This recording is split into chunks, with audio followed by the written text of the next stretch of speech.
A leaked, expletive-laden phone call between two world leaders could dictate the price of petrol in India as early as next week. We are seeing a rare moment where the President of the United States is actively threatening his closest Middle Eastern ally to halt an ongoing military operation. This video decodes the causal link between a local border conflict in Lebanon and a potential global macroeconomic shock, including a direct application for your UPSC preparation at the end. Modern geopolitics dictates that tactical military gains become strategic liabilities if they trigger a systemic price shock in the global energy market. The trigger was a leaked phone call where U.S. President Donald Trump aggressively reprimanded Israeli Prime Minister Benjamin Netanyahu. Trump's intervention successfully forced a pause in Israel's planned tactical strikes on Beirut. Trump's frustration stemmed from the fact that Israeli escalation was dismantling back-channel peace negotiations the United States was conducting with Tehran.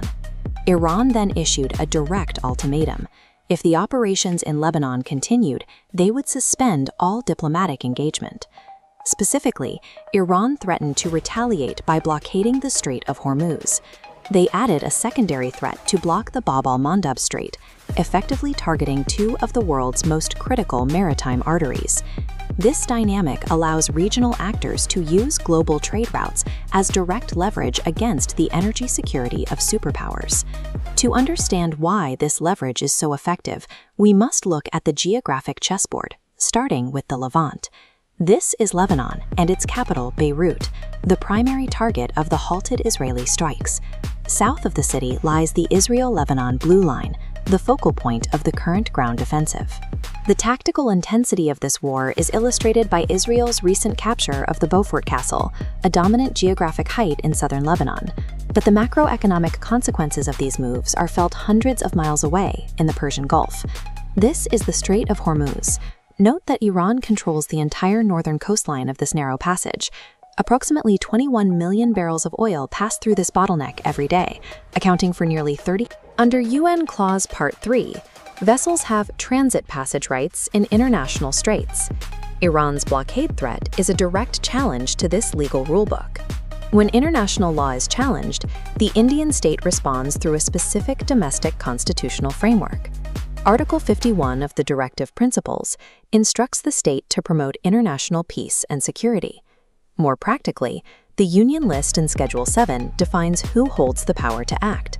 Entry 10, 14, and 15, covering foreign affairs, treaties, and war and peace, give the central government exclusive jurisdiction over these maritime shocks. This power was clarified in the 1969 Supreme Court case, Maganbhai Ishwarbhai Patel v. Union of India. The court held that the Union executive has the inherent authority to manage international disputes and treaties without needing prior parliamentary legislation.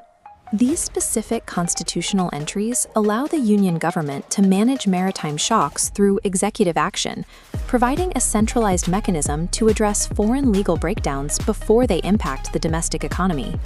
Lebanon has been a focal point for proxy conflicts for decades, including major wars in 1982 and 2006. Hezbollah remains the primary regional force through which Iran exerts influence against Israel. Current tensions are also a byproduct of the collapse of the U.S. Iran nuclear deal, or JCPOA, which has left the region without a stable diplomatic framework. This brings us to a critical data point. India imports over 80% of its crude oil requirements.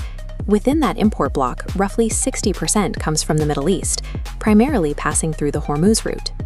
To remember the countries bordering the Persian Gulf for your exams, use the mnemonic Iski Kabar, representing Iran, Saudi Arabia, Kuwait, Iraq, Qatar, the UAE, Bahrain, and Oman.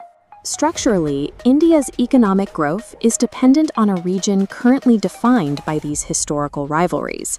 This topic provides essential material for GS Paper 2 on international relations and GS Paper 3 regarding energy security. For the prelims, arrange these Levant cities from north to south. The correct order is Beirut, Haifa, Tel Aviv, and then Gaza. Question 2. Which strait connects the Persian Gulf to the Gulf of Oman? That is the Strait of Hormuz, the focal point of the current blockade threats.